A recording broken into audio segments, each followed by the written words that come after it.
ഒന്നാമത്തെ പുസ്തകം നമുക്കറിയാം ഉൽപ്പത്തി പുസ്തകമാണ്. അവിടെ നമ്മൾ ആരംഭിക്കുന്നത് ആദിയിൽ ദൈവം ആകാശവും ഭൂമിയും സൃഷ്ടിച്ചു. വേദപുസ്തകത്തിന്റെ പ്രധാനപ്പെട്ട സന്ദേശം എന്ന് പറയുന്നത് there is a God.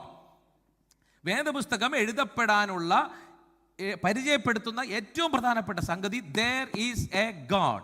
ഒരു ദൈവം ഉണ്ട്. ആദിയിൽ ദൈവം, God. Who is that God? ദൈവം പരിചയപ്പെടുത്തുന്നു. നമ്മൾ ഏതെങ്കിലും ഒരു ദൈവത്തിലല്ല വിശ്വസിക്കുന്നത്.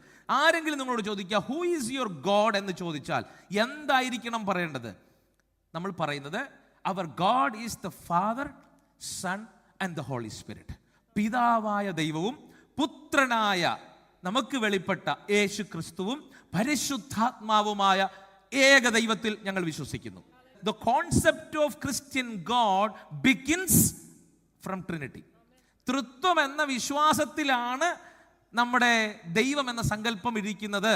കാരണം അത് മറ്റൊരു ജാതികൾക്കും മറ്റൊരു മതങ്ങൾക്കും അവകാശപ്പെടാൻ കഴിയാത്ത വിധത്തിൽ യുണീക്കായ വിശേഷതയുള്ള ഒരു വസ്തുതയാണ് പിതാവായ ദൈവം, പുത്രനായ ക്രിസ്തു, പരിശുദ്ധാത്മാവും ദൈവം, എന്നാൽ ഒരു ദൈവം.